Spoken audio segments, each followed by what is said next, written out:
Oh, the lovely sound of a folk singer, a pop singer, and a great musician and guitarist. The face and well, that's a girl hand. I'm seeing a girl hand in front of the lens. First of all, the person that you are looking at, we were just listening to, his name is Cliff Eberhardt. His albums go all the way back to 1990's The Long Road. He also has Mona Lisa's Cafe, 12 songs of good and evil. He was just talking about the devil there.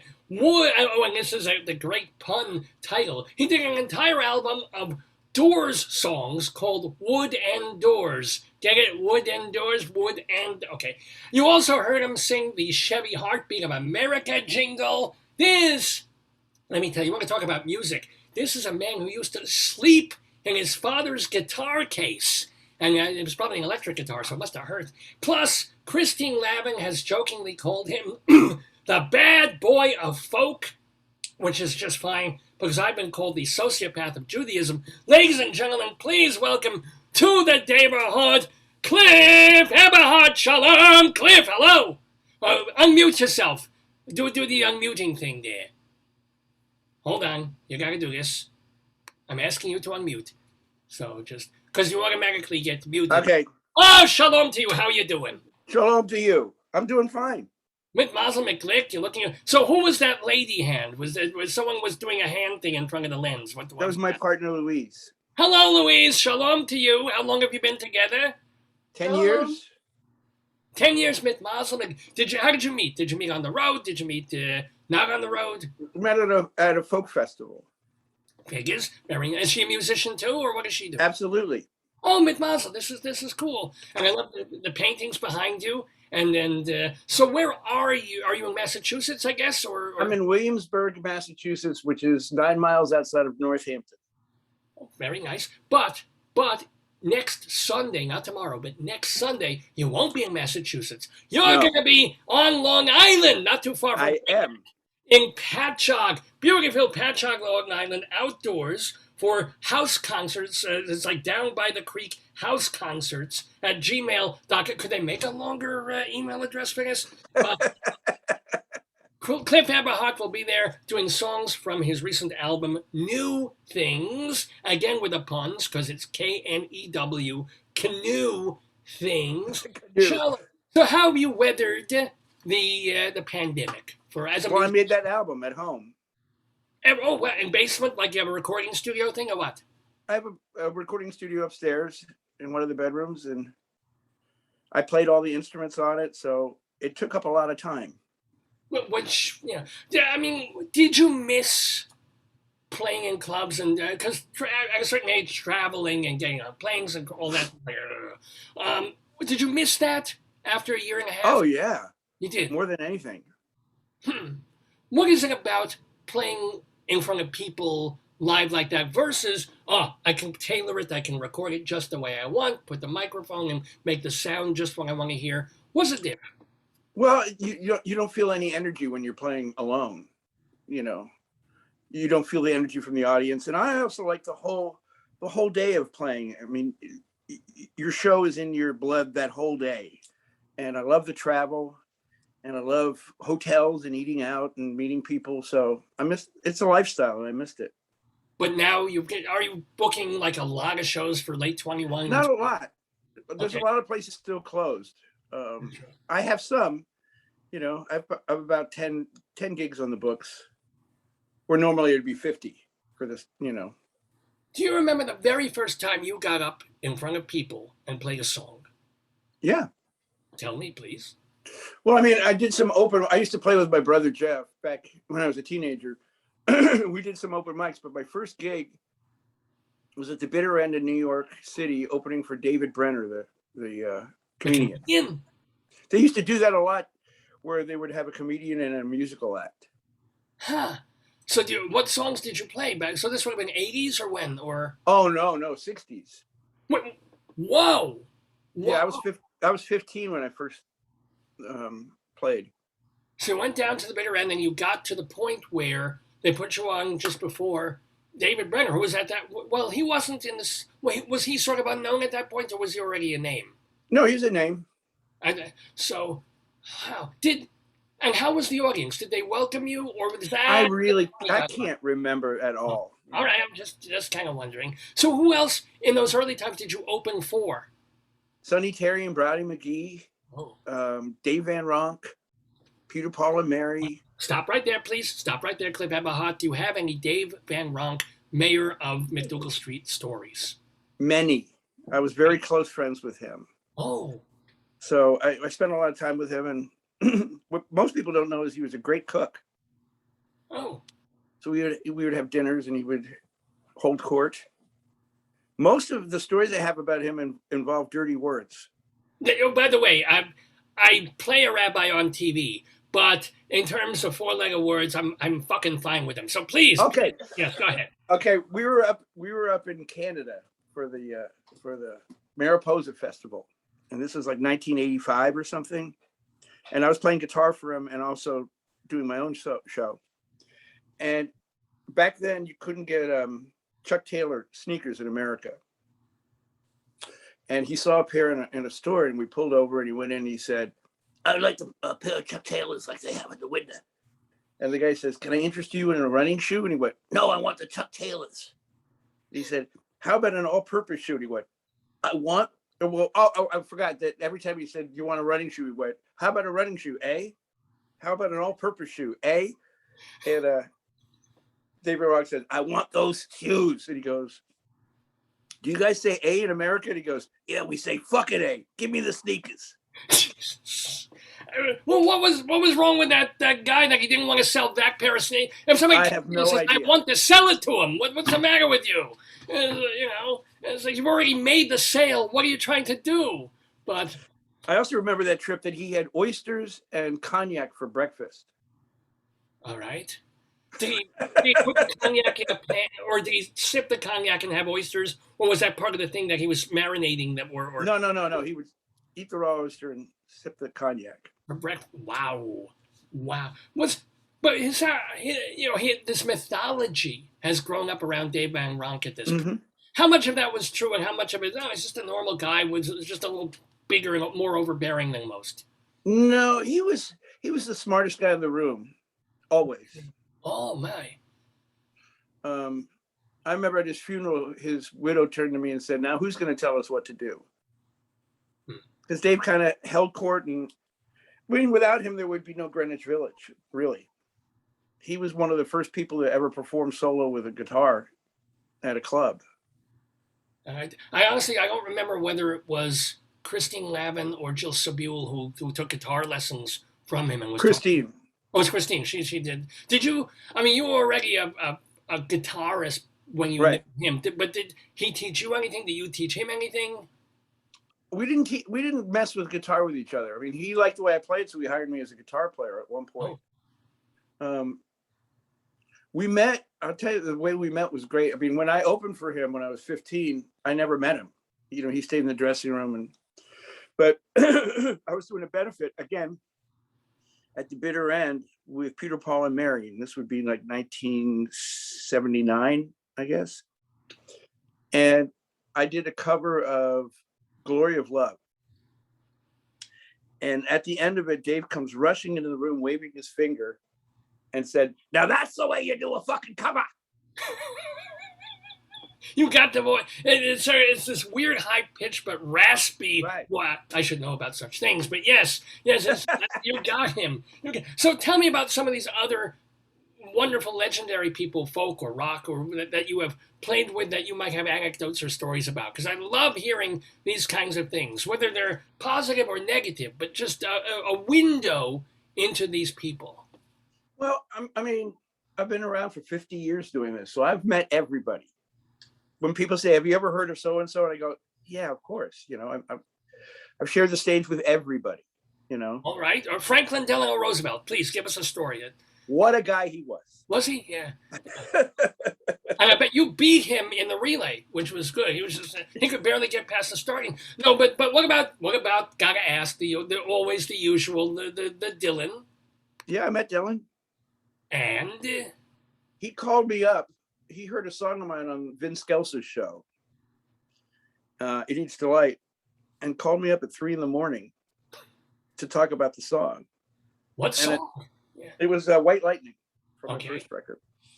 And I didn't think it was really him, but he gave me an address to meet him the next day at a studio, Montana Studios, I think it was, in the 50s on the west side. And I went up the next day and it was him. And we ended up hanging out and playing a bunch.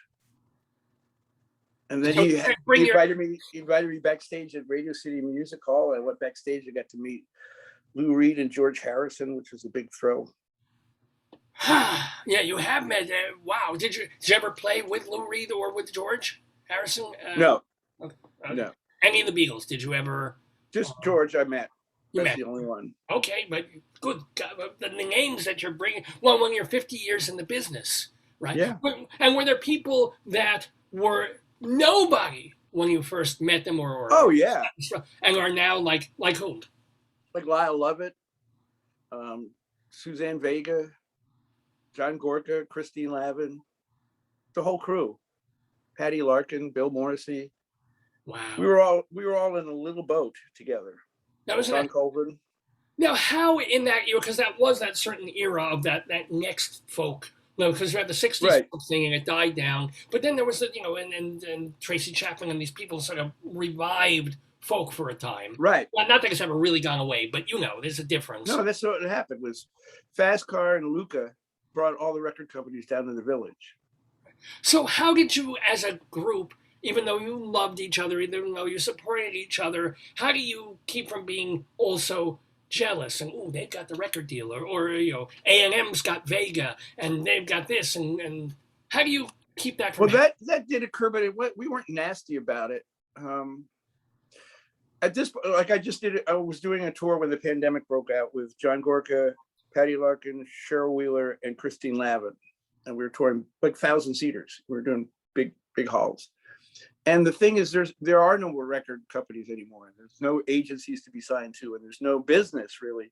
So there's nothing to fight for. There's no more brass rings, There's just come to our concerts and give us a living so we can eat, essentially. Yeah. Oh. What happened was at the time that we were all getting signed in the late 80s and early 90s, there was a lot of jealousy by people that the record companies passed by. And, I lost a lot of friends. Oh.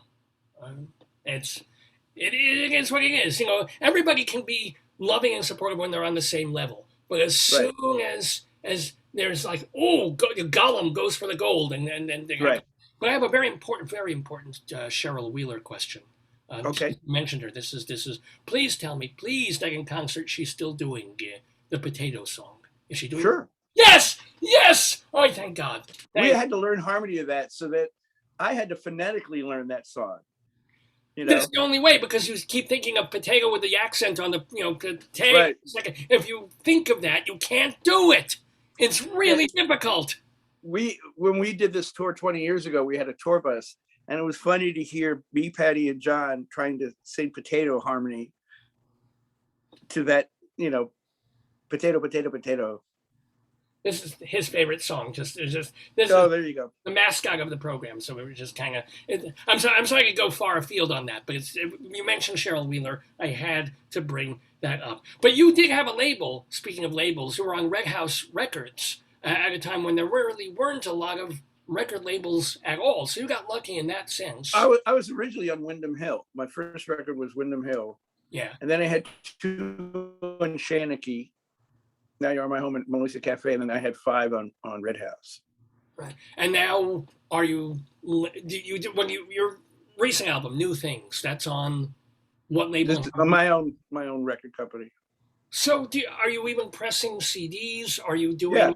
So pressing CDs. Great, cool. And how can people, if they go to, They go to my website, cliffeberhart.net. CliffEberHART.net. Who took the .com? Who knows? Somebody offered other, it to me for a lot of money, so they should be killed. This is not fair. You should ever have, but you're not. You're CliffEberHART.net, and by the way, it's the Germanic thing, HARDT, CliffEberHART.net. And I should write that down so I can tell people. CliffEberHART.net. This also will list where you're playing. For example, that you're going to be in Patchogue outdoors next Sunday, July 11th. And it's a lot easier to say cliffeberhart.net than Down by the Creek House Concerts at gmail.com. Get involved. I mean, seriously. But seriously. So, do you already like know the set list that you'll do, or 2 hours No, before you go? Boo, boo, boo, boo? no, I make it up as I go along, depending on the audience. Really? Right. I mean, Yeah. I would be scared to do it that. You know, I would maybe have a list of 15 songs and then rejigger the cross one out if I felt, let's do that. But you're just like, you're ready to whatever. I mean, if I'm playing with other people, Mm. I have a set list so that they know what's coming next, you know. But there's always somebody that wants, you know, a request, so it always gets changed around anyway. Do you mind playing? I ask this all the time, and they always say never. I love it. It's fantastic. Do you mind when you kind of have to do your face? No, I love it. Hey, there you go. Because there's always like, it was on my first album, and you know I've done 150,000 songs since then. But they were like, only your face. Da, da, da, da. And it's like, God damn it, pick another song. But no, you don't mind. It's new to me every night. You know, you put yourself in an emotional place when you sing a song. You know, it takes on different meaning as you get older. You know, I don't even remember what I wrote it about, but what about your face? I mean, it's somebody's face. Face, yeah. So let me ask you, what is the greatest gig that you've ever played and the worst hell gig that you've ever had? Well, I loved playing at the Bottom Line. That was my favorite club. I did some, I mean, I was Richie Havens' guitar player for a while. And then after that, we did shows together where I would open the show. And that was my favorite, was touring with Richie. Do you have any Richie Havens? We wanted to get him on the program a few years ago, but he already was kind of health-wise going downhill. And that's what they told us. Maybe he just hated me, which I understand. No, he had struggles towards the end. But how would you give us a Richie Havens story since you toured with him? Yeah, I mean, I probably loved him more than anybody I've ever loved in my life as far as a musician and mentor goes. He was incredibly good to me and crazily nice. But we did a show, we did a tour, a Woodstock reunion tour in Italy with the band and Canned Heat and Melanie. And I played guitar for all of them. Whoa. Yeah, I got to play with the band every night, which was pretty nice. But I mean, not too shabby. Robbie Robertson, Garth Hudson. No, were they all alive? Robbie was gone by then. This is 1989. Yeah, but still. But it was in Pistoia, Italy. Yeah. And we got in the night. Richie and I drove from Rome the night before, and neither one of us could sleep. And Richie wanted to go outside to, you know. Right. So we go out, and dawn is just happening. You know, it's dark, but you know, just dawn was just starting to rise up. The sun was starting to rise up, and we're sitting on a park bench at the head of a trail that led to the woods. And all of a sudden, this old African American gentleman walks out of the woods towards us, and it's Cab Calloway. Are you sure you weren't like, you know? I wasn't smoking. Richie was, but he comes out of the woods and he turns to Richie and he goes, "Why, you're Richie Havens." And Richie just turned to me and went, "Far out." And we get to the festival the next day, and Cab Calloway's on stage in his white tuxedo singing Minnie the Moocher. And Richie gets out of the bus with me and he goes, "Oh my God, I thought he was dead." And I said, "Did you think that you were talking to the ghost of Cab Calloway last night?" He went, "Yeah, man." Wow. Let me ask you though, because I've been watching the documentary on Netflix or Amazon. One of them has this series documentary about the Grateful Dead and how drugs did amazing things for them, but also at a certain point, drugs were just destroyed everybody. Almost destroyed them. So how did you, with 50 years in the music business and touring with hippies and touring with people like, I mean, did you partake, or was it tough not to? Because at a certain point, you know, there was cocaine lines on the table if you went to a party. Yeah, I dabbled in the 80s.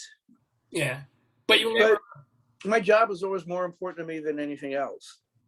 And I saw people lose their jobs and lose their status by doing a lot of drugs. So that was it. So you never, it never became out nothing. You just kind of kept on even keel, which is you're still here 50 years later playing music and have all your senses and wits about you. I don't know if that's true, but maybe all right, maybe that's right. But we didn't get to the Hell gig yet. So what was the worst gig you ever played? It was at the Melody Tent in Hyannis, Massachusetts. I opened for Huey Lewis. Oh, that's news. Okay. Clever boy. And I'd played there twice before. I'd opened for Emmylou Harris, and that went great. And I opened for Nancy Griffith, and that went great. But these tents have revolving stages. Like Westbury, yeah. Yeah, we played there. I played there with Emmylou. And so the last thing they wanted was an acoustic opening act for Huey Lewis. So the guy gets up on stage to announce me, and he says, "And now folk singer CLIFF EBERHARDT." And the boos start coming, and then the glasses of ice and oh yeah, and the stage starts, and this guy comes up to the stage, and he's following the stage around going, "Fuck you, fuck you, fuck you," the whole time I was on. And I was being paid $2,000 for the gig, so I only had to do 4 songs, and after every song I'd go, $500.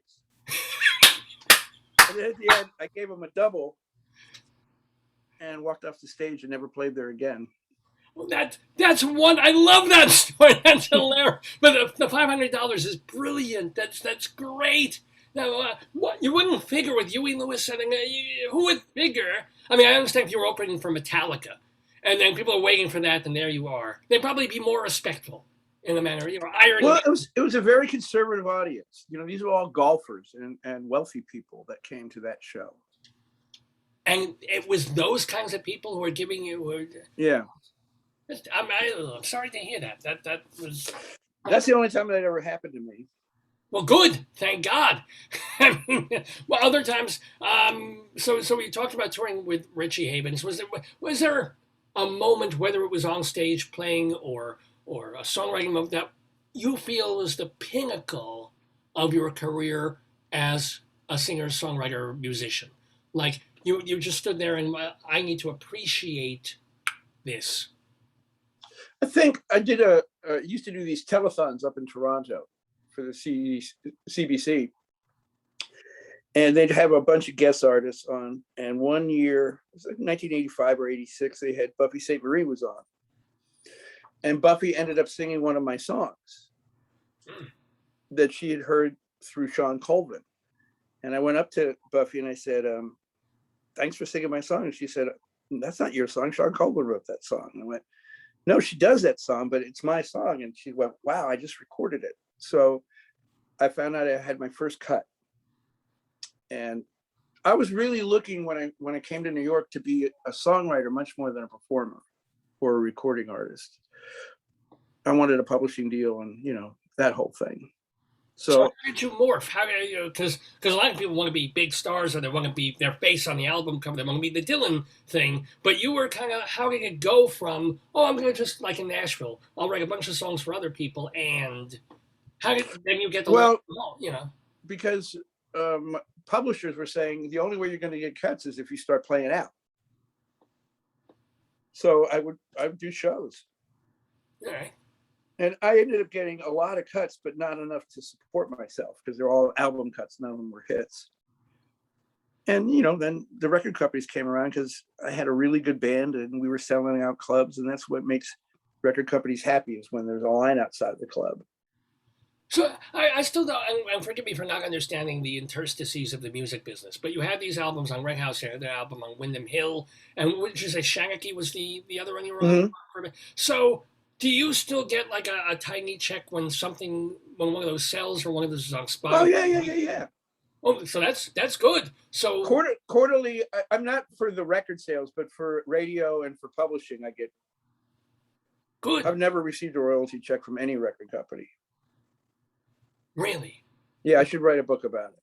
Yeah, isn't that not legal? Aren't you entitled? Not legal, but to audit them or to sue them costs more than you would make. Right. But if something of yours is played on what iTunes is called music or whatever the hell, like Yeah, I get money. listen, and did you live for like a year or two of Heartbeat of America? Oh yeah, I lived for 4 or 5 years off of that. Mit Mazel mit Glick. Man. Well, I did I did a lot of commercials. I also did Diet Coke and Cherry Coke, Ford trucks. So what song did you do for like Cherry Coke? Do you remember? Yeah, it was new Cherry Coke. It's out and outrageous. Out and outrageous. Did you write that or just sing it? Or no? Those were all written by Robin Bateau. Oh, wait, from Buskin and Bateau? Yeah, they were both jingle writers. I forgot about that. Well, cool. Well, that's good. why Robin lives in Westport, Connecticut now. Because he wrote those jingles, and now he can live in the. Yeah. Like, well, how did you get from being this New Yorker and playing at all those clubs in the bottom line? When did you make the Massachusetts move? I moved up here in '94. Oh, yeah. My rent went through the roof. The clubs were closing. You know, I had an agent, a record company, and a publisher at that point. So I really didn't need to be in New York. And I always wanted to have my own recording studio. So I couldn't do that in New York. So I moved up here. And you're not so far from New York that you can't take a long drive and do a gig. Yeah, I'm going to Long Island. I'm taking the train from here. Oh. Wait. So from not Metro North, what the hell goes up to where you are? Amtrak. Well, Amtrak, and then you'll hit. Yeah, that makes sense. That's cool. So let me also ask you. By the way, we're talking with CLIFF EBERHARDT, who is two things. First of all, next Sunday, July 11th, he will be at the.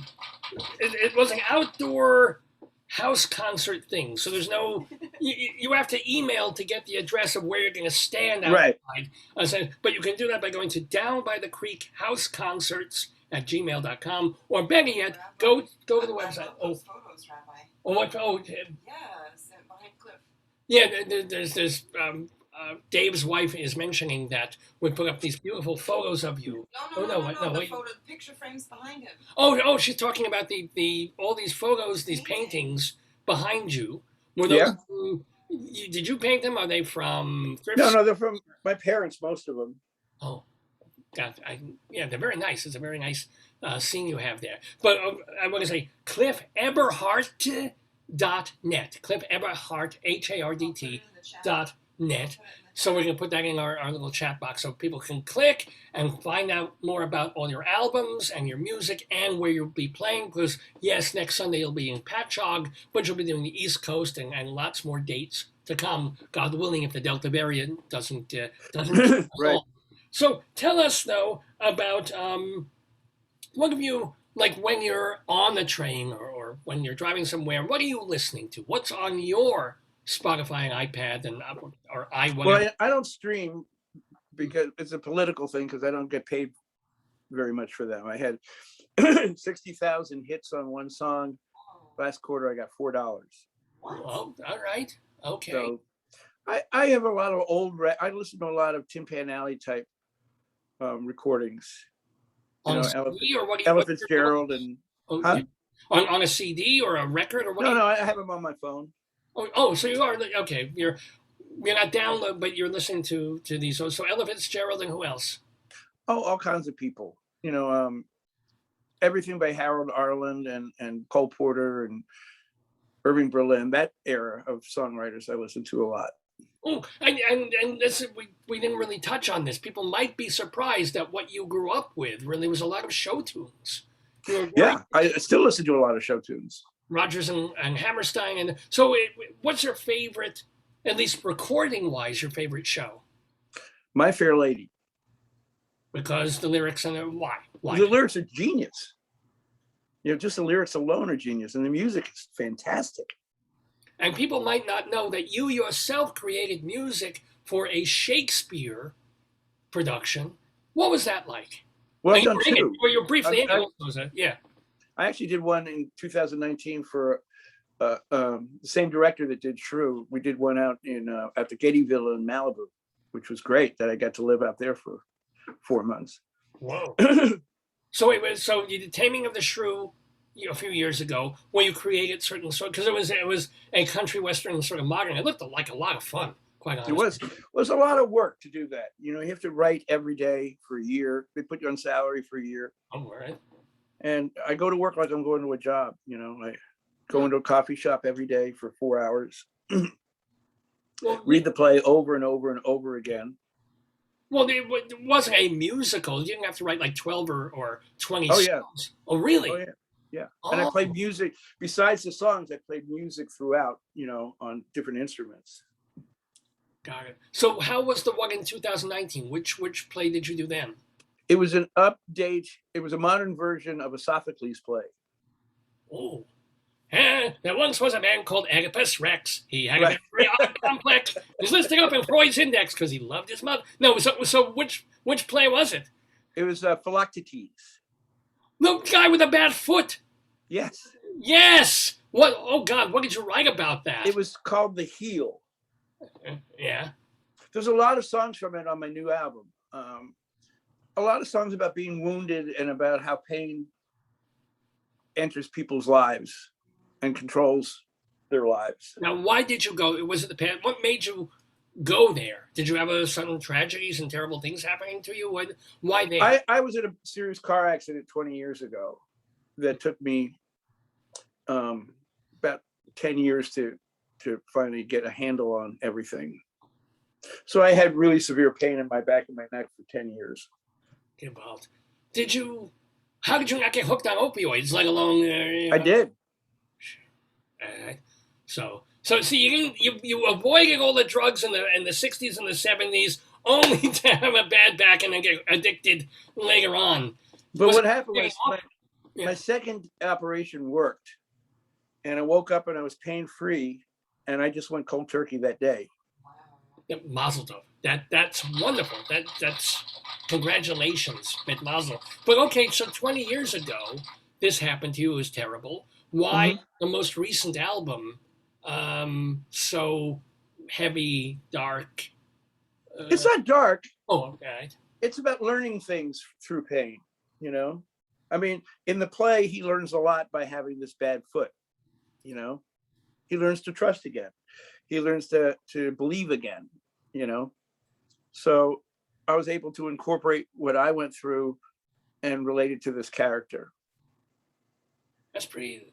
How did the show go? How was it? It was great. It's great. Do you like, or is it too much work at this? Would you rather just go do a show, do a gig, 75, 90 minutes on stage, or do a play musical on stage 6, 7 times a week?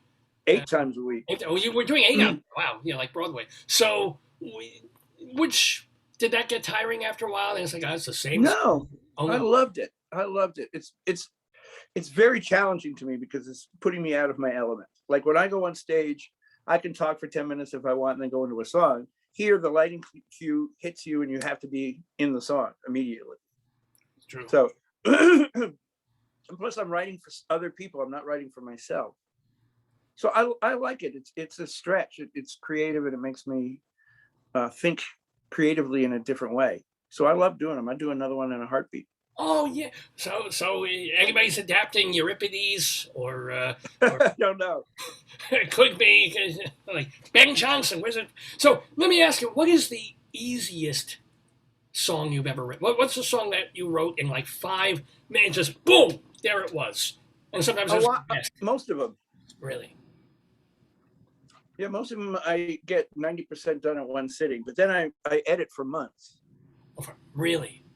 I mean, are there other songs? Are there the occasional other ones that you put away for, that's impossible? You think you're going to have it, and then it's forget it, and then you pick it up 5 years later, and it's I can save it. Really, yeah. Yeah, White Lightning, that song that Dylan called me about, took me about 10 years to write.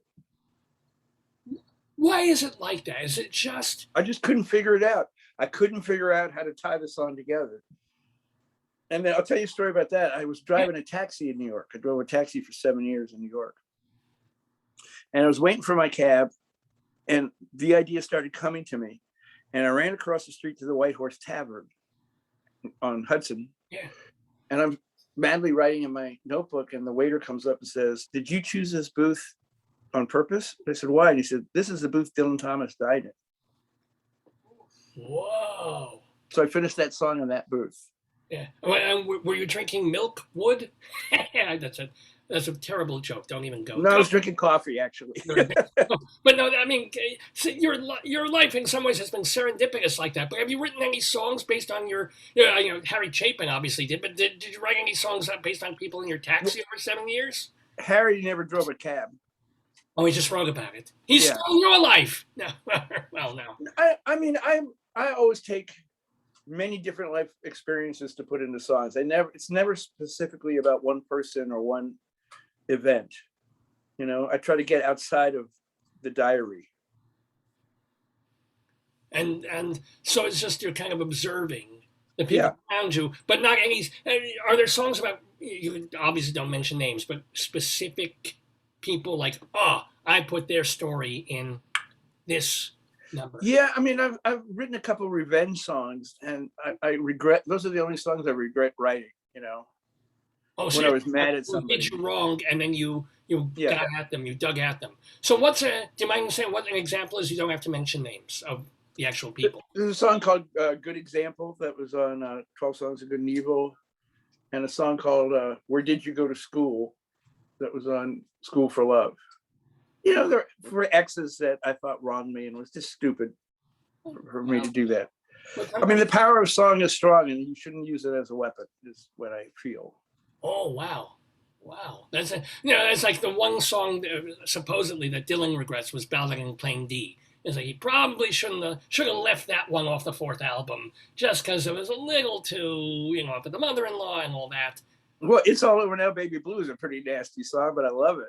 Well, no, that's like that. Yeah, of course. Now, before we bring in our panelist actually, I better bring her in, because otherwise we might lose her, because she tends to have these issues. But with tech, Cliff Eberhardt, I wanted to ask you. I lost my thing. You teach songwriting. Yes. I mean, there's a natural gift or there isn't. What can you or do you teach? I generally teach melody, where I'll take an existing song that somebody has written, because people are so protective of their lyrics. It's like, it's very hard to edit somebody's lyrics. They get very protective of them. And so what I do is I take a song and I'll say, instead of playing it like this, let's insert this chord or this interval to make the melody more beautiful. And are they more receptive? It's funny, they're more receptive to having the melody change as opposed to like, the words. I mean, these were from my heart and soul, but melody is like, well, I thought of it. Oh, you're going to throw in a D minor. Okay, that works. So well, they don't usually do that, but the rest of the class sees how much better it is. And so then they get convinced that probably, they're like, I like the melody the way it was. And I'm like, well, why do you hear that? So, well, are you defensive? Do you play things over the past 10 years for Louise and ask for her thing? Or is like, no, she's not part of that. These are your songs. And, you'll find out. Well, I mean, I went through years of working with publishers, and that was pretty brutal, but I learned a lot. Like my best songwriting lesson was Tom Paxton used to come to open mics down in the Village when I first got there. We became friends. One time I played a real navel gazing, I'm so sorry for myself song, And Tom said to me, look, kid, I don't want you to sing me your diary. I want you to sing me my diary. That's a great line. I never wrote the same again. That's pretty. And by the way, people should know we're going to be mentioning this later, but Tom Paxton is going to be playing sort of locally. I think he's in Virginia on the 7th. So he's a friend of the neighborhood. He's been on the program a couple of times. So we're very honored that he lives in Virginia. Oh, so that makes sense. He's going to be in Annandale, I think, doing something. So that's where he lives. Yeah. But by the way, everybody go see, if you're on Long Island, of course, please go see our brand new friend of the neighborhood, Cliff Eberhardt, next Sunday. Is it an evening or is it an afternoon? I'm sorry, I don't. It's 3 in the afternoon. 3 p.m. outdoors. It's a house concert, backyardy kind of a thing. Where exactly is it in Amagansett? I can't tell you. But no, it's in Patchogue. I'm sorry, Patchogue. I got confused with Annandale. Forgive me. Patchogue. Down by the Creek House Concerts at gmail.com. So what you're going to do is you're going to say, hey, I'm going to be in Patchogue. I want to go to this Cliff Eberhardt concert. How do I buy tickets? Where is it? And then they'll email you back with the information. That's really the only way you can do it. That's how these things have been working for a very long time for artists, the house concert thing. But for more about Cliff Eberhardt, it's CliffEberhardt.net is the place to go for that. Now, we should be starting momentarily the Today Yesterday trivia quiz with the host of this program, Dave Lefkowitz. Look who's coming here. This is the lovely Leslie Hoban Blake, who is setting herself up. Now, Leslie, I'm going to be playing a little bit more of Cliff Eberhardt music, which is good because that person that you're seeing on the screen is Cliff Eberhardt, the musician, the songwriter, the dobro player. Very important there. So we're going to play a little bit of transitional music here from Cliff Eberhardt while Dave Lefkowitz comes and takes over. Cliff, first of all, let me say thank you very, very much for being with us and for staying with the show. Don't go away, Cliff, because you're playing the game with Dave, and with hopefully David Sheward will be logging on too. But for now, you see that face? That's the face that wrote your face on Dave's Gone By, which is not playing. What the hell's wrong with my music? Damn it. There we go. See you, Solly.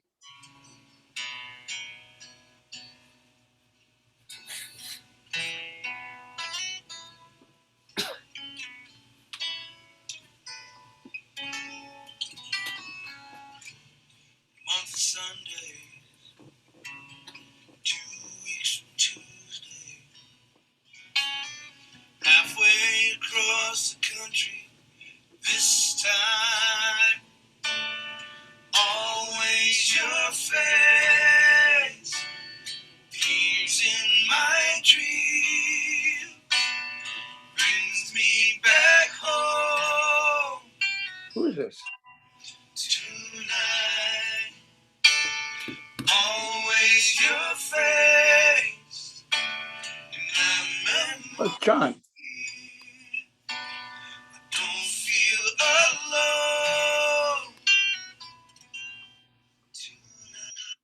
So yeah, a bit of Cliff Eberhardt singing with John Gorka. It's a Cliff Eberhardt song called Your Face, which is on his first album, Long Road Home. The Long Road, forgive me. And he's got a bunch of other albums, including the new album called New Things, K-N-E-W Things. Plus, he'll be playing in Patchogue. So thank you so much for talking to Rabbi Sol, Cliff Eberhardt, and thank you for sticking around to play our weekly trivia game. You will be playing against our regular panelists. You've sort of already met the director and the theater critic, Leslie Hoban Blake. How you doing, Leslie?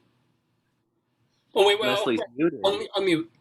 You can, unmute time. You can unmute her. Can I unmute her? Howdy I ask her to muty time. unmute. Yeah. It's howdy muty time. Well, meanwhile, while Leslie's doing the unmute, There she goes. oh, there she goes. Hello, Leslie. Hi, how are you? I'm good. I How are you? plugged- Huh? What? I say, how are you? Leslie just said hi, Cliff. But how are you, Leslie? I'm doing fine. Thank you very much for asking. What's I the, love your background, Cliff. Your music and your background. Lovely. It was really lovely. so, Les, what are you doing on July 4th besides this? Well, today's July 3rd. I'm one of those people who I'm going to stay home. I'm not looking forward to the crowds that are going to come out for that. I used to have a terrace, and I used to stand on the terrace and watch everything from the terrace. But now it's all on the east side anyway, so it doesn't matter. I'm on the Hudson River. It's on the East River, so I probably won't see any of it. I'll watch it on TV. But Leslie, Where do you live? Sorry. Where do I live? I live in River Place on 42nd and 12th. Oh, wow. I lived Yeah, in New it's York wonderful. for 20 years, so Where did you live when you were in New York? mostly Little Italy and the East Village. Yeah, I lived over there too, but I'm in Hell's Kitchen now. It's called moving on up. Right. Well, you're to the west side, but you do have a deluxe apartment, not quite in the sky, In but the sky. I'm on the 35th floor. That's pretty much in the Wow. sky. Come on. but Leslie, you're not going to Coney Island tomorrow to watch Joey. I was gonna enter the contest, but I thought better of it. Leslie weighs 2 pounds. She can't. Yeah. Oh, God bless you. You know, from the neck up, I weigh 2 pounds. From the neck down, I won't even tell you. But yes, thank you. Now, speaking of the neck up, Nice. that's all we're seeing of David Sheward. There we go. Hello, David. How are you? Hello. How are you? I'm great. David, I should mention, is the former president of the Drama Desk. He is a writer and theater critic. He blogs for The David Desk, as well as for Cultural Daily and Theater Life. So how was your week, David Sheward? Your school's over. What you up to? Oh, well, let me see. What am I up to? I have a new review. I actually saw a show digitally, and I am going to see a show live next week for the first time, a live indoor show with more than one actor. Which is it? Is it Camp Morningwood, or which is it? No? I am going to be seeing Fruma Sarah with Jackie Hoffman. Where? It's this little off-Broadway theater on 23rd Street. Oh, at the Cell. I love the Cell. The Cell, yes, and it Yeah. should be very amusing. It sounds amusing. It's the premise. I realize Jackie lives across the street. I used to live Oh. across the street. She was my neighbor. Oh, really? Yeah. Well, we've been trying to get her for years on the show, and she's been, too busy. The premise is that she plays a community theater actress who is playing Fruma Sarah in a community production of Fiddler on the Roof. Don't And the tell play me she is- gets knocked on the head and it all comes true or something. I don't know. And the play is her waiting backstage and her dialogue with the person operating her flying apparatus. So it should be interesting. Well, let me ask John Gorka. You mentioned to Rabbi Sol that your favorite musical of all time was My Fair Lady. Where's Fiddler on that list? I'm Cliff Eberhardt, not John Gorka. Oh, sorry. Yes, I saw that. I saw his little thing there. It says Cliff. I'm sorry. Could you give John Naughty, a call? naughty. I'm sorry, Cliff. I'm actually speaking with John Gorka today, but I won't be him. I play him on TV. Yeah. I was just going to walk away from that question entirely. I'm sorry. You think that's a good idea? Oh boy, look at me blushing red. So let's get right to the quiz, shall we? All right. It's You match that ribbon on the back of your set there. You actually turned that color for a second. I really did. I'm like, oh, that's. Hey, there are worse things, bits of embarrassment in my life. That was nothing, Leslie. If you've ever seen The Miracle of Long Johns, you know. I know. But it's interesting because I do this all the time. I'll say something like my good friend and then my mind blanks. And I can't come up with the name of the good friend. So I know exactly what that's like. Yeah. I mean, there are times I have to sing the happy birthday song just to remember my own name. So here we go, ladies and gentlemen. Let me give John Cliff. I mean, the name is right there. It says iPad 5, Cliff Eberhardt. Cliff, it will now happen forever when he talks to you. He will always call you John. Yeah. It will never not happen. So get used It's to better it. than shithead. His name is iPad 5. I don't know why. Yeah, there you go. It's iPad 5 Eberhardt. Cliff, there are rules to this game, believe it or not. So here's the deal. Here's what it is. Rule number 1, remember the contestant's name. Name. Then go on I'm from just- there. oh, I'm enjoying this, David. I'm sorry. I'm really enjoying it. well, she is, because I get to ask all these questions. That's right. He comes up with the craziest questions. And then, but I'm like the big moderator. I never have to answer them. I look like, oh, well, I've got the answers in front of me. These are simple. And now I can't even remember them. Yeah. So Cliff and Leslie and David. So here are the rules. It's a trivia quiz with 9 questions plus a tiebreaker that we end up doing anyway. And they're all involved in history in the sense that everything we're asking about happened on July 3rd. Since today is July 3rd, so it could have been 100 years ago, 500 years ago, 10 years ago. All these trivia questions happened on July 3rd. So each question is worth 2 points. If you get it right, you're welcome to get it wrong. There's no penalty, but if you get it wrong, one of the other contestants gets a chance to steal and get those 2 points. So my first question for you, Gorka Eberhardt, is you didn't smile at me, damn it. All right, so can you please pick a number between 1 and 6 and tell me what it is? 4. Okay, Cliff with a 4. Leslie Hoban Blake, noblesse oblige, what number would you choose? Today I would like 2, please. You would like 2 for Leslie, and then David Sheward, do you have a number preference? Let's see. 4. Cliff's is 3. Cliff is 4. 4. John Gorka has 3. He has 4, huh? I'll say 5.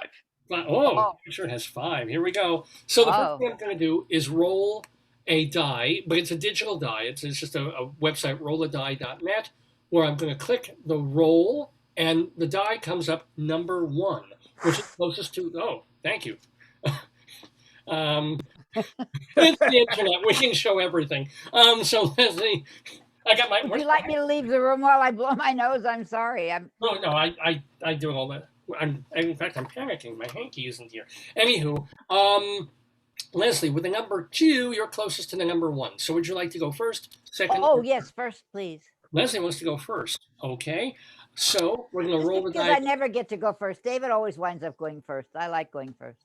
Well, David now, because I just rolled a 5, gets to choose whether he wants to go second or third. I'll go second. David Sheward goes second, and Cliff Eberhardt, you will be third. So there's going to be 3 rounds of questions, okay? And we'll go through the 3 rounds, and by the end of the 3rd round, we may know who the winner is, or we might need the tiebreaker, but we do the tiebreaker anyway. It's all just in fun. So Leslie, are you ready for question numero 1? Yes. All right, here we go. In 1596. Actually, you're only 12 years off. The first Okay. question goes back to 1608. Oh, wonderful. I knew the 1596 answer. I don't know the 1608. Well, you know, on this day, July 3rd, 1608, Samuel de Champlain founds the city of Quebec. Which of these is true about Quebec? Okay. Is it A, is a multiple choice, the 1976 Montreal Summer Olympics were the only 1970s Olympics to turn a profit? B, in an average year, Quebec produces almost as much maple syrup as Vermont? C, the Fairmont Chateau Frontenac is known as the world's most photographed hotel? Or D, Quebec cuisine has its own version of shepherd's pie called pâté française patate. One of these is very funny. J'adore Quebec, j'adore Montreal. Okay, those are, I Right. got to say that. Shout out to Montreal. Now then, this is what's true. What is true. What is Only true. one of these is true. Okay, the arena from the 76 was still up the last time I went, but then I went 100 years ago, so that's sad. I'm not sure about the patate. The Frontenac, everybody's been to the Frontenac, my God. Even I have been to the Frontenac. And I was in the Bacchanal. Yeah. and I've forgotten, oh, the maple syrup. Okay, so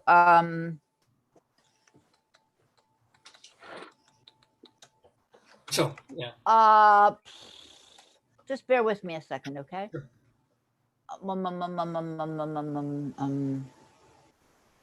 Say the name of that dish with the patate one more time. Its own version of shepherd's pie called pâté française patate.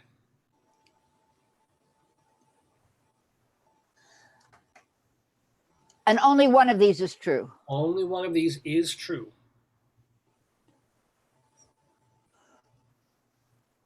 I'm going to say that it's the Frontenac. It's the most photographed hotel or whatever in the world. Is that your final answer? Yeah. Well, Leslie Hoban Blake, you have a Frontenac for answering the question correctly. Well done. Yay! That is Woo! considered the most photographed hotel of all. I'll give you a little bit of trivia about the rest of them. in terms of the Olympics, all the Olympics in the 70s lost money, and it took Montreal 30 years to finally pay I off. vaguely knew something about that. Yeah. And Quebec produces 8 million gallons of syrup. Oh. Vermont produces less than 1 million annually. And their shepherd's pie is called pâté chinoise because it had to do with Chinese cooks were feeding French laborers who were building the railroad. So That is so Quebec, you know. merde, and other Ouais, words like ouais. so. Leslie Hoban Blake, you are on the board with 2. Count them. I will count them. 1, 2 points. David Sheward, you get the next question. Are you ready? I'm ready. What are you putting on your shoehorn? What are you doing over there? Let me just finish folding my laundry. Okay, go ahead. Here we go. Here we go. Yeah, it's not like you're on a TV show or anything. This next question goes directly to David Sheward for 2 points. The year was 1767. Excuse me. Okay. 1767. Founded today in Trondheim is the Adresseavisen newspaper. It went through some name changes, but it's the oldest still publishing paper in Norway. Which of these is not true about Norway? Is it A, back in the 9th century, their first king was Harald Fairhair, named for his amazing hair? B, the current king and queen of Norway have been married for more than 50 years? C, Miss Norway 1990 referred to herself as, quote, the beauty queen from hell? Or D, in 2008, a knighthood was bestowed on Eric Larson, the king's horse? Which of these is not true? Which of these is not true? All of these are true but one. They all sound like they could be true. The beauty queen from hell. I love that. That's really good. So my choices are, let's see. The first king was Harold the Fair-Haired. Right. The king and the current king and queen have been married for 50 years. The beauty queen from 1990 something referred to herself as the beauty queen from hell. And what was the last one? In 2008, a knighthood was bestowed on, on I think it's the king's Eirik Larson, the king's horse. Oh, those all sound like very plausible. Let's see. So it's a total guess at this point. I think it's not. I think the beauty queen from hell is too funny to be true, to be false. I think that's true. I think that the current king and queen have been married for 49 years or something, or 51 years or something. Maybe that's it. Well, the question, I will be fair. The question is, have been married for more than 50 years. Oh, okay. And the first one was about the fair. I mean, I think I've heard something about that, but maybe it wasn't Norway. Oh, you know what? It's a guess. It's a total guess. I'm going to say the first one because maybe it's, Jeffrey the Fair-Haired or Dennis the Fair-Haired. He was a menace, Is that your final answer? Yeah, just a guess. Well, we may give you a head with hair, but that is not the correct answer because Harold Fairhair was in fact the first back in the 9th century. So we get to roll the die, and one of the other two contestants can steal this question. It comes up Leslie's number. We rolled the die with number 2. Whoa! I'm so glad I came. Yes. Well, you might build on your lead here. So, Leslie, do you want to take this question? You've never asked that before. Yes. Well, do you want to try and win this question? Of course, I want to take the question. Yeah. Cliff, have you figured out by now that although he says it's about the year and the day, it's never about that? It took us a while to figure that. Okay, good. All right, just so you know, he claims it's this, but it isn't. All right, go ahead. I get to guess. Okay, I knew Harold. Again, if you want. I knew Harold because my mother once told me that for some strange reason. She told me about that. Believe it or not. So the 3 that are left are the 6 over 50 years, the horse, and what was the third one? And Miss Norway 1990. Oh yeah. I would so love it to be the horse. I think that's so Norwegian. Like I really know anything about Norway. I know nothing about Norway. This is I what's watched Atlantic Crossing on PBS. That's the most I know about Norway, and that was about World War II. This is what's a lie, not what's the truth. Right. Remember that, Leslie. You're picking out which of these is not true. Just it's not true. No, I know that. I know that. I'm saying I wish I would love the horse to be true. Oh. That's what actually normally they don't ride horses anymore. They all drive a fjord. Oh dear. Oh, I'm sorry. And you have to put up with the bad pun. You do. I'm just filling you in, Cliff, as we go along. Leslie's the mentor. I try. I do my best. Once a teacher, always a teacher. Okay. All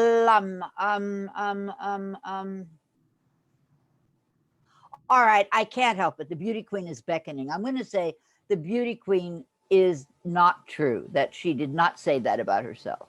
Somebody else might have said it. Oh. But I don't believe she said it about herself. That would be the tricky thing. Well, Leslie, you're going to Hades me for that, but that is true. She did actually bill herself as that, and I'll explain why when we get to the answer. But we've got a 50-50 shot, Cliff Eberhardt, to get on the board. I know the answer to this. Please. John Gorka. He was knighted. Gooba Gabba, Gooba Gabba, he is one of us. Instead of a horse. Manuel Noriega, I get it. I'm so sorry. Or I should have said Gooba Gorga, Gooba Gorga. That would have been better. Oh. Well done, Cliff. Well, you got me. Well done. Fair enough. I'm going to go with the horse. So you're going to say that is not true, that they did not knight a horse named Arrow. That's what I'm saying. Well, a horse is a horse, of course, and of course, you are right, John Cliff. Can you say that again? His Can you say you're right again? on the screen. No, again, I don't see it. I don't see it on the screen. His iPad, and then it was his name. I'm just going to put the word. Can't help it. The boy just can't help it. Yeah. Participant. If I hadn't played that duet of them together, if I just played the Eberhardt song. This man never appeared on screen, honey. I know. No, I was watching the two of them in the video. Annie, I'm so sorry. No, I'm not sorry, Cliff Eberhardt, because your compensation for my idiocy is that you just got on the board. You have 2 points. So well done. Be still my beating heart. Well, it's actually a cool thing because we do tell all our new contestants that this game, some of the questions are regular trivia, some are completely like just guess, and it is not easy. And to even get on the board is quite wonderful, and you should be very proud of yourself. In fact, I would run out in the streets of Massachusetts, absolutely, just telling everyone. This might be the proudest moment I've ever had. As well and do you accept this award, Cliff? Do you accept the award? Nah. On behalf of Buffy St. Marie. On behalf of John Gorka, do you accept the award? Oh, Jesus! Oh. Okay. Let's move forward because we do have here's the interesting. Oh, I'm sorry. That one made me laugh. Oh God. Cliff. Oh, here's the thing. You just stole 2 points on that question. Whose turn is it? It's Cliff's. And it's your turn. Wow. Ask away, Eddie. You actually get to answer because we're going in order. The next. I got that one, goes Cliff. That directly was to you. funny. So, are you ready for your question, Cliff Eberhardt? Kill me now. The year 1819. The year I was born. Was it really? I thought you were 1814. You look right. 1918. No, this is 1819. 1819 is the year. Opening today is the Bank for Savings in the city of New York, the very first savings bank in America. What was their very first advertising slogan? Was it A, a bank for the poor, B, a bank for your benefit, C, saving in your interest, D, economy, independence, and thrift? Read them again. Of course. The choices are a bank for the poor, a bank for your benefit, B, C, saving in your interest, or D, economy, independence, and thrift? I would be shocked that any bank would say a bank for the poor. What was the last one again? The last one was economy, independence, and thrift. I think I'll go with that one. Is that your final answer? I hate when you ask that. Yes. I'm gonna pop some tags, but thrift store's not right. I'm so sorry, John. So that is not the correct answer. That was not their slogan. We get a steal opportunity from our other contestants, and from John Gorka, who's phoned in. So the number comes up. I'm kidding. Number one. It'd be very funny if he calls you, put him on the air. So here's the number This press one. agent will call and say, you know, He's going to charge you. He's going to charge you a residual right for using his name so often. I am so sorry about this, but Leslie, the die rolled number one. You chose number two, so it's closest to you. You can steal this question. So, Okay. 1819, the Bank for Savings in the City of New York. What was their slogan? A bank for the poor. Am I allowed to ask the name of the bank? Because I think if it was the Immigrant Savings Bank, then I'll know the answer. It's can't- in the question, Leslie. It's the Okay, Bank for okay, Savings in the City of New York. okay, It's the name of the bank. yeah, it's not the slogan. It's the, okay. All right. It wasn't the slogan. So was it the poor, the something, and in your interest? What was the second one? Is a bank for the poor, a bank for your benefit, saving in your interest. Advertising was not what it came to be, was it? Those are really awful slogans, all of them. Yeah, I know you made one of them up at least, maybe all of them, I don't know. maybe Karen Stevens can work on it. Right, right. But not John Hamm. This is not John Hamm's bank, by advertising agency by any stretch of the imagination. I'm going to say, because I was an advertising copywriter once upon my life, I will say a bank in your interest, because at least it comes close to sounding like an advertising slogan that makes sense. So, and it's a savings bank with interest. So, a bank in your interest. Leslie Hoban Blake, that is a really interesting answer, but not the correct one. So, David Sheward, our champion from last week, he gets a chance to Okay, steal this question. so it's a bank for the poor, or A bank for your benefit. you know what? And it was 18, what? 19? 19 was the 18, 19. You know something? Now this occurs to me. What was the name of the advertising agency on I Mad don't Men? remember. I don't know. Sterling, the name Sterling was in it. Oh, wasn't I it? wonder if they ever competed for clients with McMahon and Tate on Bewitched. Anyway, Just because he had white hair? Okay. no, they were the same. It would have been the same era, the 1960s. His name was Harold Whitehair because he had this beautiful hair. Actually, that was the actor's name was David White, who played Larry Tate. Joyce is reminding you, David, Bewitched was not real. Just so you know. No, I know. That man was. Okay, so I think I'm going to say a bank for the poor. I'm going to go not for the obvious one. I think that since it was 1819, ideas of Political correctness, yes. yeah, and advertising rules probably didn't apply, and they probably wanted poor people. I'm going to say a bank for the poor. What the hell? Yeah, that was the rest of it. A bank for the poor. What the hell?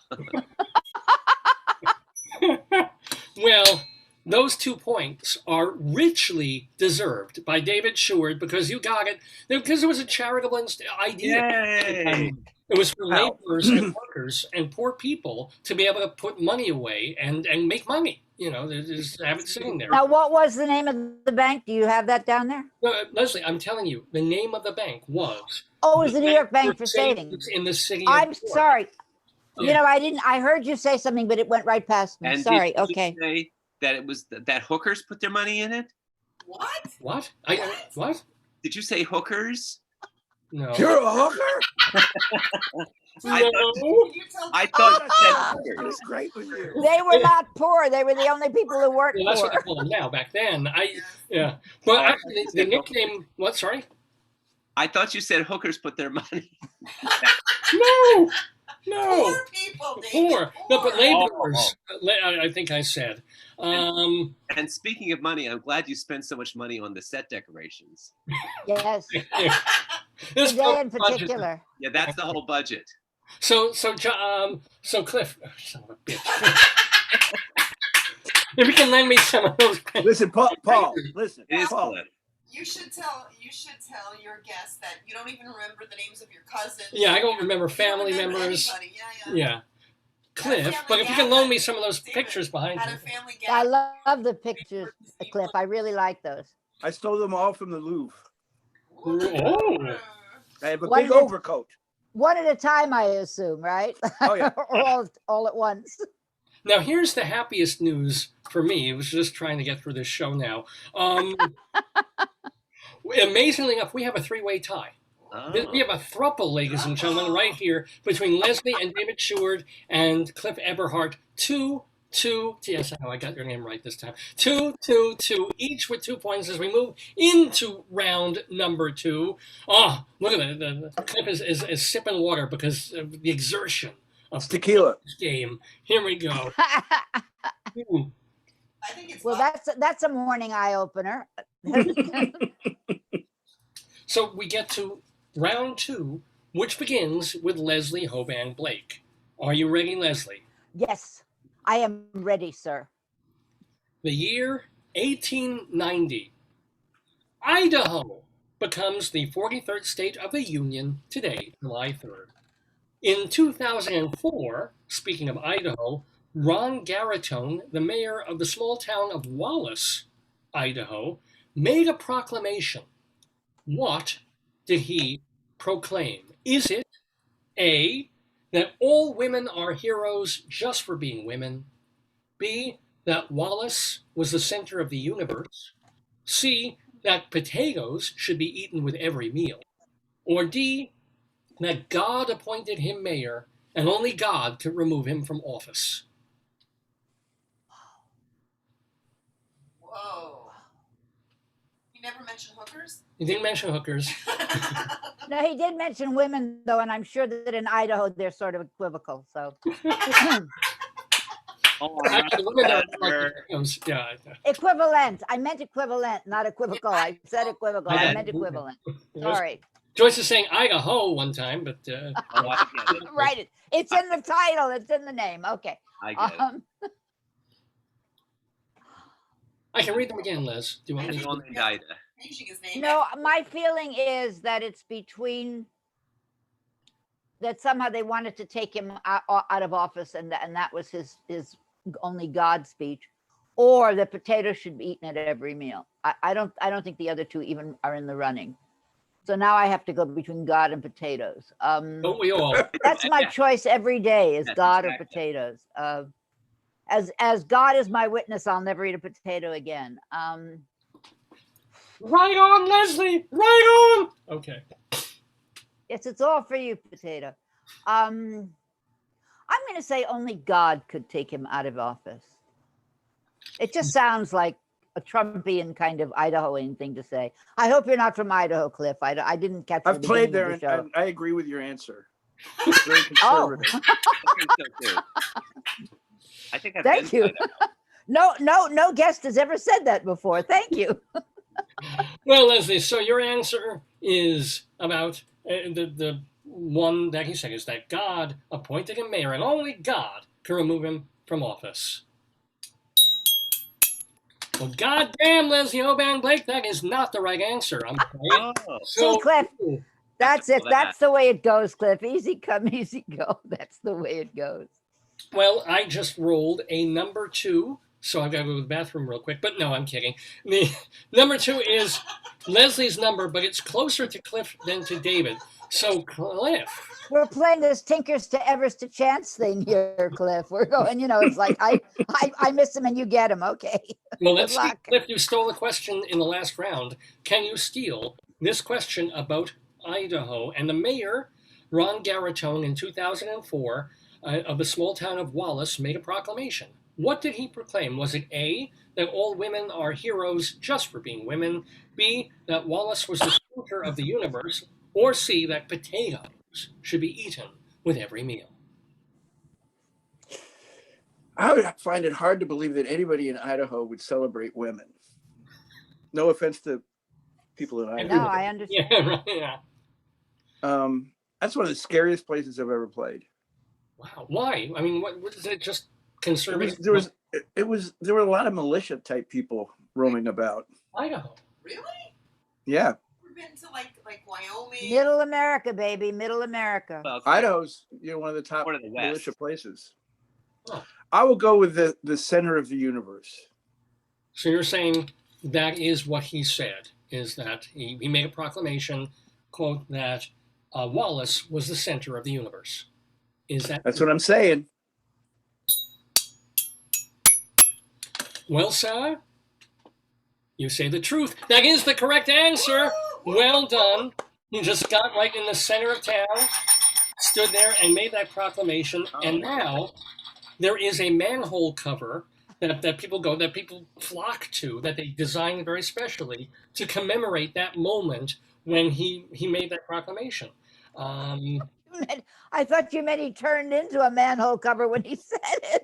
a manhole cover. By the Yeah, way, pretty- the only thing that he would ever have said about women is that I won't forget about women. Give me a good potato any day, because it's, Well, most men would say, "No, I kid." But by the way, well, you would, David, but I don't know about most men. you are Cliff Eberhardt, absolutely. I'm glad to know that I'm Cliff Eberhardt for a change. Good job, David. Good job. Thank you. But here's the idea: when people try to say or tell him, "No, Wallace, Idaho is not the center," they say, "Well, it's probabilism. You cannot prove that it isn't. Therefore, it is." That's like one sort of Greek weird philosophy thing. So if you can't prove it isn't, it is. So I kind of sort of dig that. Cliff Eberhardt is leading in the today-yesterday game here on Dave's Gone By. That's the first. I know. I don't think we've ever had a guest take the lead. Oh, maybe that's true. So, yeah. Didn't the woman with late night catechism, I forget her name, didn't she? Oh, win? Well, yeah, she did win the game, but that was like her second or third try. I think that she had been on the show a couple of times before. So Late Night Catechism? You must have heard of it. It's a show that started in Chicago. They've done it all over the country. It's a nun.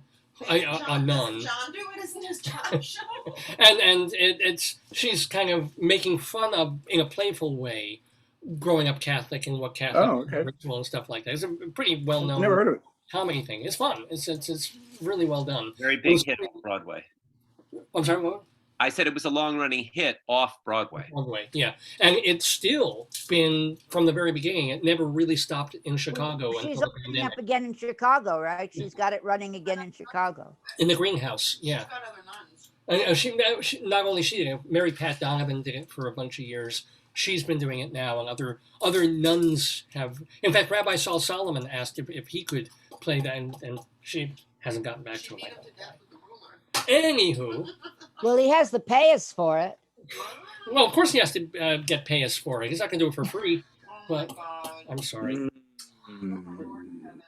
The next question goes to David Sheward in round 2 in our Today Yesterday quiz. Remember, all these things happened on July 3rd. We move all the way. It's a new question, but an old one. The year Okay. 1996. Okay. After 700 years in England, where it was being used for coronations, this artifact was returned to its native Scotland today. Is it A, the Chair of Ayr, B, the Rock of Kilmarnock, C, the Ring of Stirling, or D, the Stone of Scone? Well, I think you made up half of those, or three of them. You say a The If not 3/4, yeah. Yeah, the chair of air that's just ridiculous. Let me AYR, the Chair of Ayr. Oh, Yeah. Oh, I thought it was your HEIR. Oh no, that'd be great. Like The chair of air. All right, so the chair of air, the Rock of Warnock, Kilmarnock, yeah. Kilmarnock, the Ring of Stirling, or Ring the of Stone of Scone. or the Stone of Scone, and Yeah. one of those things was sent back to Scotland, Bingo. so that I won't. I was thinking of the Scottish play, but I won't mention it because that's bad luck. Why are you living in a theater these days? Well, it's bad luck in general. It's bad luck in general. The Stone of Scone. Is that your final answer? Yes. Okay, first, what made you suddenly choose that? Scone sounds Scottish. The other ones don't sound they sound kind of ridiculous, but that sounds like it could be real. So I'll say the Stone. I'm going to say the Stone of Scone. Well, sometimes I go for Danish, but David Sheward, you were right to pick the scone. It was indeed the Stone of Scone. David Sheward tying up the game. I got to catch up I now. thought it was tied. Yes, I was waiting for that, David. No, I want the ketchup. You have a ketchup. I said I'm going to catch up, and you didn't put up the ketchup. I gave you because I don't have the ketchup next to me. I have a potato that eats ketchup. Say that. So Whenever Peter Marshall in Hollywood Squares would say it's ketchup time, I had this image of ketchup. Oh, Hollywood Squares. So I found Hollywood Squares the other night, on one of those crazy 1200 stations. And I'm watching it, and the top right corner was a guy named Tom Bray. Do any of you remember Tom Bray from Airwolf? No. Did I ask this? Did I ask you this already? No. And I played opposite Tom Bray in one of my many road company tours of Applause. And he looked, and I was like 29 or something, and he was already 35-ish. And you know the story of Applause, and she's supposed to be older. And he looked like my son. He wore glasses, and he was very thin, and he was always playing a kid on TV. He was in Airwolf, and he was on some other show. Yeah. And I had never seen him on anything. I didn't know who he was, but he had a following. So that was probably the best attended tour that I ever did. That's all. I just wanted to mention So that you saw this guy on TV in a square. He was on Hollywood Squares. He was evidently famous enough to be on Hollywood fucking Squares, I got one. Next Thursday, I'm doing a show in New Hampshire, and the club is owned by John Davidson of Hollywood Squares. Oh, I forgot to mention that. Yes, who's been on this There you program. go. What part of New Hampshire? It's way up north. It's in Sandwich, which is about an hour and a half north of Concord. Oh. It's in the middle of nowhere. I played Old Salem, but I don't know any other parts of New Hampshire. I get to go. I always refer to my agents as Star Trek because I get to go where no man has ever been before. Well, the people of Sandwich are well bred. And sconed as well. Yes. Okay. And they are sconed in the world, in the ways of the world. Sconed. Yeah. All right. So what's the score now? The score now. Notice David is now in a tie. Yes. Now he's really interested in that. Yeah. I folded the laundry. Well, he and Cliff Eberhardt are tied at 4 with Leslie Hoban Blake with 2 points. So it's still any. This is where I said I got to catch up, and you didn't use your cue. That was where that all came from. Here's my cue. Here's my cue. Hun, do I have ketchup anywhere? I think we could call this show Tangent City. I love it. Oh, yay! There's my ketchup. Oh, it's just so good. This is the best. What brand is? Oh, Sir Kensington's. Okay. I've heard of that. Yes. It's really good. Okay, so why is it sticky? We're almost finished with round 2. God, that brings up so many images. What? Cliff Eberhardt, you get a question here where you can take the lead away from David Sheward. Are you ready, Cliff? No, Not I bloody can't. likely. Do I have 4? Do I have 2? You have 2. Leslie, you have 2. I can't take the lead. I can tie for the lead. Wait, this question goes to Cliff Eberhardt. It's Cliff. Oh, God, I'm so sorry. That was not my question. Okay, Cliff. forget it. No, it goes to John. Sorry, Cliff. Cliff. What I get for not paying attention. It's okay. It's okay, Leslie. I've made a couple of mistakes this episode myself. Here's the year Really? 1878. 1878, Cliff. Born today is this Irish Catholic singer-songwriter, one of whose best-known numbers begins with this lyric, quote, "Who is the man who will spend or will even lend? Who is your friend when you find you need a friend?" This is not a multiple choice. This is... Could you repeat what year it was? 1878. Born today, Irish Catholic singer-songwriter, one of whose best-known numbers begins with the lyric, "Who is the man who will spend or will even lend? Who is your friend when you find that you need a friend?"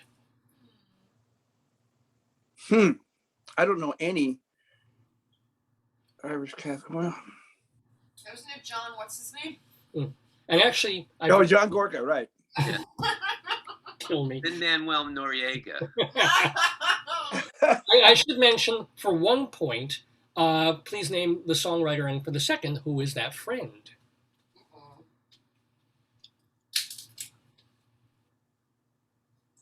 I know who the friend is. Is that true? No. I'm trying to remember.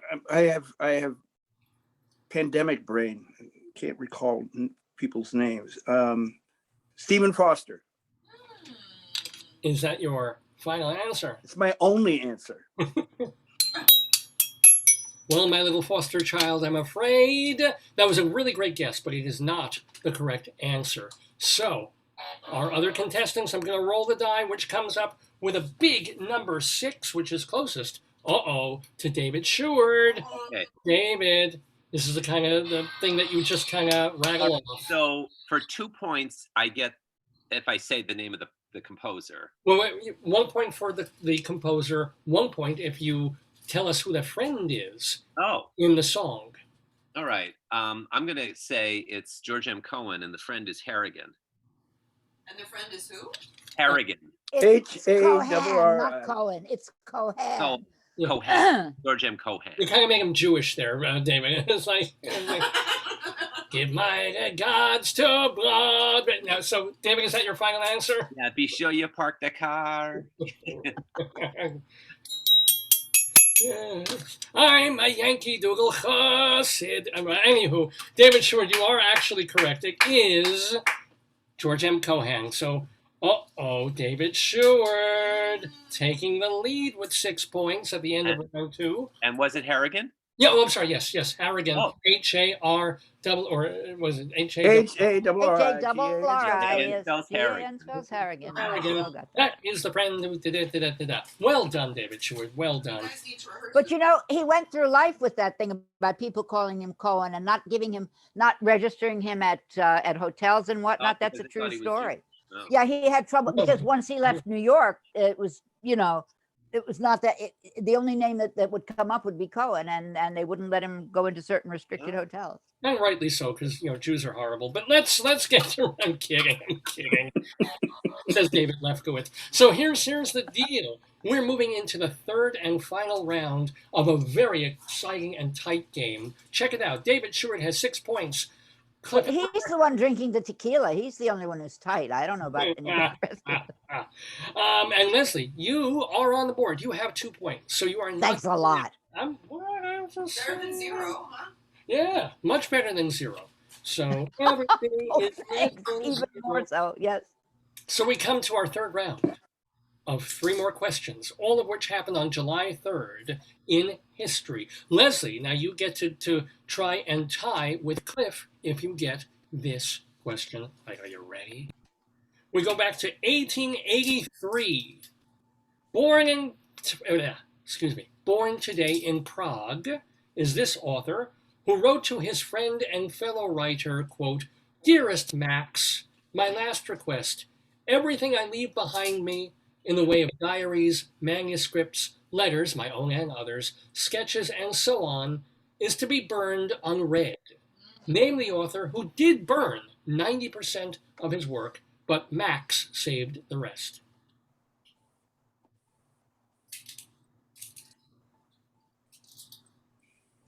What, 1890 what? 1883, born today. 1883.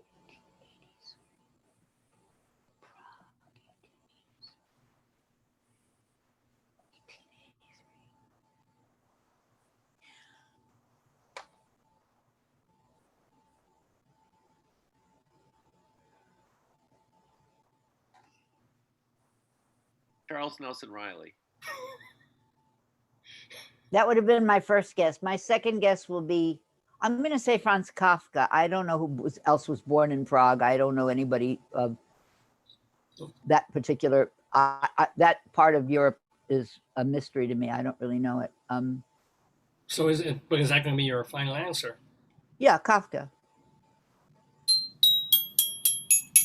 Well, put this woman on trial. You got it right, Leslie Hoban Blake. It was, in fact, Franz Kafka. Max Brod was his confidant, his publisher, his whatever, who kind of promised that he would burn Kafka's stuff, but he didn't. Thank goodness. And so that's why we have Metamorphosis and all that. And So, that's why we have cockroaches today. but shh. And Oh, Mr. Peabody. Thank you, Joyce. Every groan from you is like a shower of applause from anyone else. there you go. Well, check it out. You do deserve applause, Leslie, because now you and Cliff Eberhardt are tied with 4 Okay, points. Cliff. Only It's 2 you and me, kid. Sure. So here we go. Kid. Battling for second. But David, you have 6 points, and you can make it very, very difficult for anybody to win if you get this question right. So are you ready? Yes, Yeah. it's yours to lose, David. I'm Go ready. ahead. I'm ready. The year was 1913. Okay. Born today was this newspaper columnist, the voice of Broadway, who also became a regular panelist on TV's What's My Line? Name her. Dorothy Kilgallen. Whoa. Look at who you're giving that question to. Are you nuts? That's why we randomized who gets what That's question at the right. beginning of Sure the we show. do. David, Sure is we the do. final answer? Yes, that's my final answer. Well, you may keep Quartz alive, but you have to kill the gallon. I got a joke. I'm very sorry. Oh. Ladies and gentlemen, David Sheward with 2 more points. That puts him up with 8, which essentially puts the game out of contention. But Cliff, we're going to give you your third question of the third round. Are you ready? I just happened to see something on Facebook today about Dorothy Kilgallen, so that Well, I would have gone with Kitty Carlisle, and I would have been wrong. yeah. Oh. It's on To Tell the Truth, not What's My Line. No, See, oh, but wow. Kitty Carlisle didn't have a column. She didn't write. And Oh. and the night that, or rather, right at the first show after Kilgallen died, Kitty Carlisle took over her seat on the panel that night. My brain is not big enough for this. Well, the nice thing about Kate Carlisle is that she had a heart. So there you go. I don't even know what that means. Oh boy. Oh! I get it. No more screwing on me. All right, 1927 was the year, Cliff. 1927 was the year. Born today in England is enfant terrible director Ken Russell, best known for directing Tommy and Women in Love. Which of these is not a lesser-known Ken Russell film? Multiple choice. Is it A, Whore, Oh no. B, Really? The Really? Fall... Really? Really? The Fall of the Louse of Usher, C, Ugh. A Kitten for Hitler, Oh God. or D, Felix and Fanny. Oh my Lord. That's really good. That's a good one. You know, I actually know the person that was his last wife. Was a good friend of mine. Oh, Russell? Ken Russell, yeah. Oh, wow. so did she give you the answer to this one? That's what says John. He was capable of anything. So read them again. I got the whore one memorized. What are the other ones? Before you would remember, The Fall of the Louse of Usher, Ugh. A Kitten for Hitler, Ugh. or Felix and Fanny. Which of these is not a lesser-known Ken Russell film? How about Felix and Fanny? Is that your final answer? My only answer. Well, you did not fall on your fanny with that question, Cliff Eber. You know, I thought I'd get you because he did all these music documentaries and you'd be about the Mendelssohns. But no, that's one of the composers he didn't touch. Well done. Felix and Fanny was not one of his Wow. movies. All these were movies of his, including A Kitten for Hitler, which was a short movie he made deliberately to be offensive. So God bless him for that. People like German shepherds, like not kittens. That right? It wasn't the. He was the Taika Waititi of his day. Yes. I thought the false one was The Fall of the House of The Fall of the Louse of Usher. House of Usher. That's one of his. Yeah, I think it was a short one called Lair the White Worm. That was one of his movies also. As Who was was his Ultimate last wife, Cliff? Yeah. Lacey Tribble is her name. Oh, She a nice lady, or is she? She's wonderful. Yeah, she lives on East 3rd Street. She was originally married to one of the singer-songwriters that I came up through the ranks with David Massagill. Oh, yeah, I've heard of him. And actually, I've heard he was kind of a douche. How many times have you heard that joke? He had a band. When I first moved to New York, his band was David Massagill and the Douchebags. His grandfather invented the douche. No, really? Yeah, Oh, my God. that's a legacy nobody wants. Well, I got in some hot water, I'll tell you. But, you know, I don't know. That's the answer. By the way, Cliff, do you happen to have a pen or pencil and a scrap of paper? Yeah, I'm a writer, you know. Oh, yeah. Well, maybe you use a guitar string to write. So, because even though, first of all, congratulations, Hosanna, Hosanna, David Sheward with 8 points, winner of the game. Cliff Eberhardt in second with 6 big points. Leslie Hoban Blake with 4. So everybody did commendably well today. That's quite wonderful. One of the highest scoring groups, right? Yeah, and last week too was really amazing. So we're due our tiebreaker last question, even though there's no tie, just for funsies. But instead of, since all three of you are going to answer it Can you together. ask them to write it in Serbo-Croatian language? Yeah, if you can write, if you not only have to write it on a piece of paper, but write it please in Serbo-Croatian, just for kicks. No, seriously. And what we'll do is I ask the question twice, and then I'll give a countdown 3, 2, 1, and on 1 you hold up the paper and show it to the camera, so you can all do it at the same time. Cool? Cool. All right, let's do our final question. The year 1959. Ian Maxtone Graham is the British-sounding name of this American writer and producer. He's won 6 Emmys for his work on this series, for which he wrote such episodes as Trash of the Titans, The Trouble with Trillions, and The Seemingly Never-Ending Story. Name that show. Can you spell his last name, please? That I can do. Okay, born today, Ian Maxtone Graham, Maxtone hyphen Graham. Wow. The British sounding name of an American writer and producer, and he's won 6 Emmys for his work on this series, for which he wrote such episodes as Trash of the Titans, The Trouble with Trillions, and The Seemingly Never-Ending Story. Name that show. Trillions, because that was the. Yeah. Okay. Okay. Leslie, write something? Or nothing. You could put, Wait. Leslie's writing John Gorka, so that's fine. And I know you're going to talk to him later today. You're going to say this idiot on the show. So Leslie, you written the thing? Isn't it Yeah. remembered, though? It's nice Okay. he's remembered. So- his vocal well. As Cliff would say, my only answer. I can't come up with this one at all. 6-time Emmy winner Ian Maxtone Graham. What show is he really famous, best known for writing for? 3, 2, 1. Hold him up. Hold him up. Okay, I've got Nova. I've got Grey's Anatomy, and I've got Rocky and Bullwinkle. Oh my goodness. I seem to have stumped the panel this time. Guys, no, the answer is The Simpsons. It comes I up- was at least in the right genre. Okay. Yeah, it is The Simpsons. So yeah. Because if you ever watch the credits, it's like the first name, and usually also Oh, wow. in the beginning of the show he wrote a bunch of episodes. Oh. So yeah, but doesn't matter because there's no winnings or earnings anyway. It just means we've had a whole great deal of fun playing. Hey, Cliff, come back. You're good at this. Yeah. He scored like 6 points. So first of all, let's thank Cliff Eberhardt for being on Dave's Gone By today, for talking with Rabbi Sol Solomon, and for playing the game with us. Let's remind people, CliffEberhardt.net, and it's EBERHARDT, CliffEberhardt.net, for all his stuff, for his music, and for his tour dates. I'm sorry?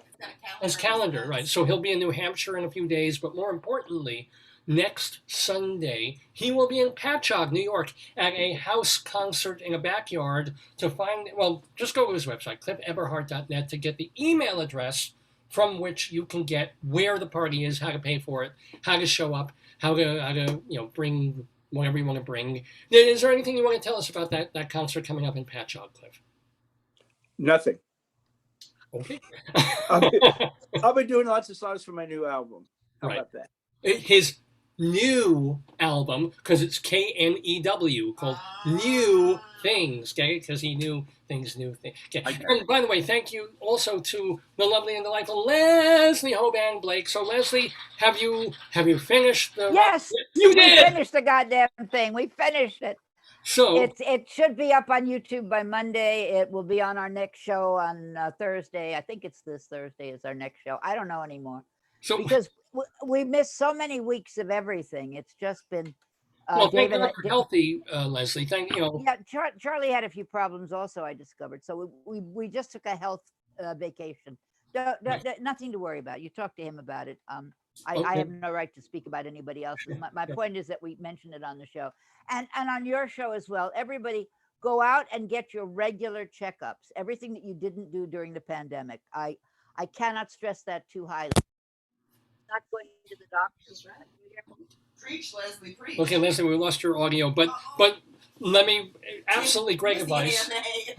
I know Leslie just had her prostate checked. It's working. That's right, and I'm okay, but it's just by the grace of God, you know. But what Leslie was talking about before is the show that she does with our friend Charlie Gross. It's called Critics Circle. There's a YouTube channel called Critics Circle where they finally finished the episode they've been working on for months with my former boss and coworker and a friend of the neighborhood, Robert Viagas, who has started a new theater. He's the editor of a new theater magazine. You can watch those on the Critics Circle channel of YouTube. Now, David Sheward, as you said, you're going to be reviewing a couple of things. You're going to see Frumacera, but what did you remind us?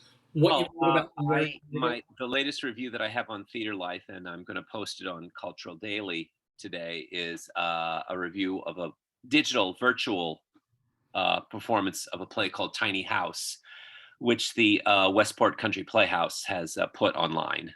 For people who want to know more about that, we have Michael Gotch, the author, of that just on last week or 2 weeks ago.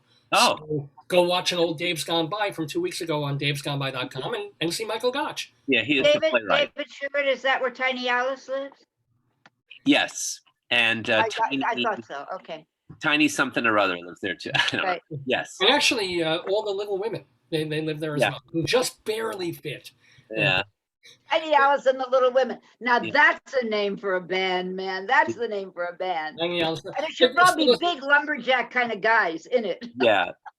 Well, David Sheward, Leslie Hoban Blake, John Gorka. Just kidding. I knew that was I think there's a dead horse in the room. Oh, I forgot to tell you the most important thing about the your contest. Oh, and your play. Your play at Red Bull. Please see my play virtually next Monday, July 12th, 7:30. It's pay what you can. It's the Monday after. It's not next Monday. This it's the Monday after. Monday week. On Red Bull Theater Company's website, I'm part of the Short New Play Festival with my play, Restoration Playhouse. So please go see it. It's a very funny play. I think it's going to go great. And there's a whole bunch of other plays with it. But it's redbulltheater.com. But how did I not even mention this? Ellen Weissenberg got indicted.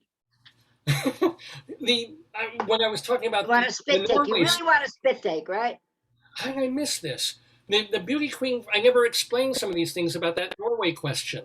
The beauty queen from hell was a very cool joke because hell is a place in Norway. Oh, so it actually came from a place called hell, and the knighthood, which Cliff got this one right, it was the knighthood that was not bestowed on Eric Larson, the King's Horse. This is even better. The knighthood was bestowed on Nils Olaf III, ceremonially knighted with a proclamation by the king, who's also the recent king's called Harold. All Nils Olafs, the first, second, and third, are penguins. Oh. They actually knighted a penguin in Norway. And he was dressed for it. Isn't that lovely? Yeah. There you go. There you go. Guys, it's been absolutely a delight. I thank each and every one of you for coming, for playing. Cliff Eberhardt, so great to have you as our... Lovely meeting you, Cliff. Yes. Lovely meeting you. So nice. So nice have to a, see. Sort of meeting, yes. have a I wonderful, forget this isn't real life anymore. This is our life. This is what we do. happy 4th of July to all of you. Yes. Safe Yes. and healthy travels and much, Celebrate, watch out, don't use firecrackers, etc. Okay. and check your prostates. I'm gonna let each of you go. Don't So check your prostate with a firecracker. Oh my God, uh, what a concept. I yeah. am so happy I tuned in today. Bye, Mr. Please Gorka. come back. Bye. Bye, bye. See you Claire. later. Bye-bye. Have a great one. Thanks so much for playing the game.